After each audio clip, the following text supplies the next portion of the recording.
Olá, mortais! Hoje a gente vai falar sobre um tema um pouquinho delicado, que tem a ver com filosofia da linguagem. Eu vou falar brevemente sobre a teoria dos atos da fala de John Austin e vou fazer uma pequena introdução à teoria a partir do pensamento de John Searle.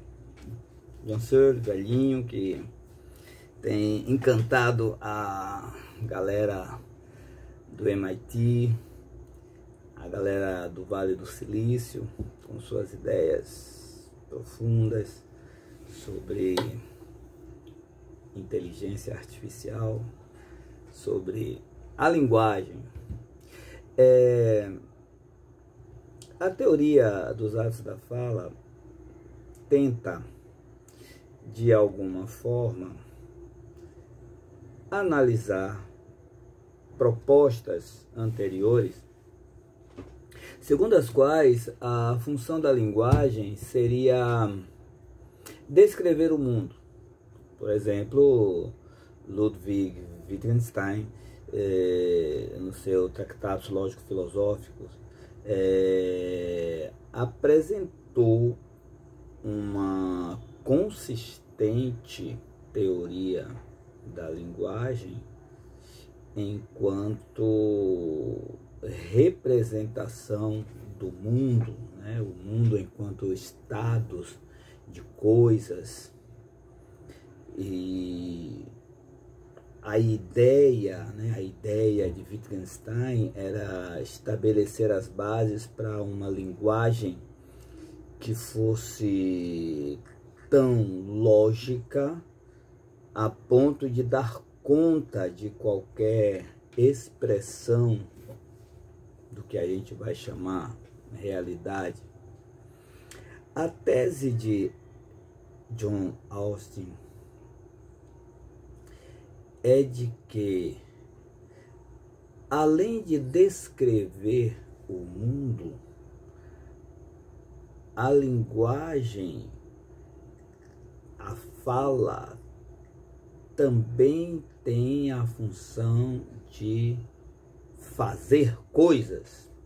A obra mais conhecida dele, né? Como fazer coisas com palavras. E aí eu vou lembrar que já na antiguidade as culturas apresentavam esta proto-compreensão de que a palavra pode fazer coisas. Por exemplo, se nós nos remetemos aos mitos, vamos ver lá o mito da criação segundo os judeus, né? No princípio disse Deus, faça-se a luz. Veja, Deus disse e a luz se fez. Ainda na tradição judaica, Jesus Cristo, né, chega para a menininha e diz, levanta-te. E a menininha levanta. Ao cego, vê, e ele enxerga. Então veja que já existe nas tradições, né, de diversas culturas a ideia que a palavra pode fazer coisas, lançar um feitiço, né? Proferir uma maldição faria, né? A própria maldição já traria em si o poder, né? Que você tenha uma doença, né? E aí a pessoa ficaria doente, né? E assim por diante. Nós mesmos, na nossa cultura contemporânea, trazemos uma série de resquícios, né, desse medo a palavras que são tabus, Há doenças cujo nome a gente não pronuncia. Há doenças cujos nomes a gente não pronuncia. Quase como que se nós dissermos o nome da doença, né, nós estejamos correndo o risco de atrair essa doença. Olha a força da palavra, né? Nós também usamos palavras do tipo que Deus te abençoe. Tomara que algo aconteça. Veja, já há, né, no modo humano de se comunicar, se percebe esta quase certeza de que a palavra faz as coisas acontecerem, né? Não podemos deixar de citar, né, os casos que todos vocês, queridas e queridos mortais, sempre trazem em sala de aula, né? Da figura da mãe, né? Quando a mãe diz, não vá para a festa tal porque vai acontecer, e aí você vai e acontece, né? E aí você pensa, meu Deus, como é que minha mãe, né, sabia? Será que foi porque minha mãe falou, né? Então existe essa coisa. E John Austin vai nos dizer que sim, a palavra tem um poder real de fazer acontecer. Ele vai chamar isso de atos performativos. O que são atos performativos? São atos de fala. Atos de fala, pelos quais, passando um helicóptero por aqui, é o preço que se paga por ter um heliporto, né? Então, o que Austin vai chamar de atos performativos são esses atos de fala em que, ao falar, a pessoa faz acontecer algo. Exemplo, quando o padre diz, eu vos declaro marido e mulher, neste momento, o casal é considerado casado pela família. Embora aqui eu precise fazer uma correção técnica, né?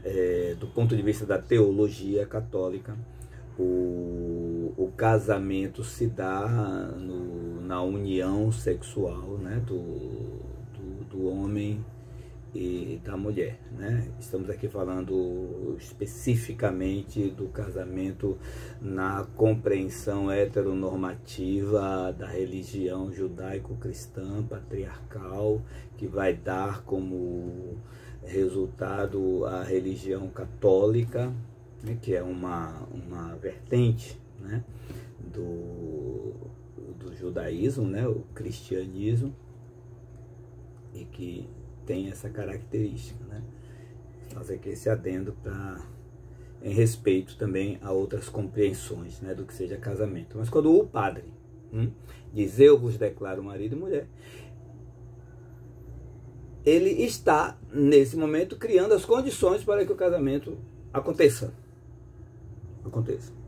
Veja, vamos mudar o exemplo, pegando o exemplo de uma autoridade jurídica que declara o casamento de duas pessoas, né?